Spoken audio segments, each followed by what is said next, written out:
როგორც საზოგადოებისთვის ცნობილია, დღეს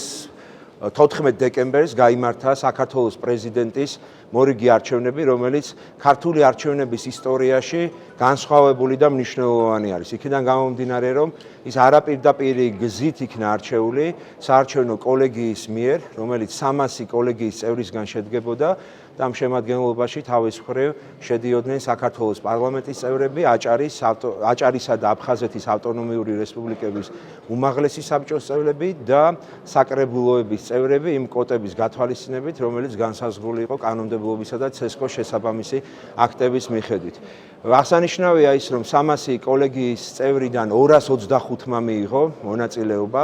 და შესაბამისი შედეგების მიხედვით ერთი ბიულეტენი იყო ბათილი, ხოლო 224 იყო ნამდვილი ხმა, რომელიც მივიდა შესაბამის კანდიდატთან, რომლის თანახმადაც მიხეილ ყაველაშვილი არჩეული არის საქართველოს პრეზიდენტად.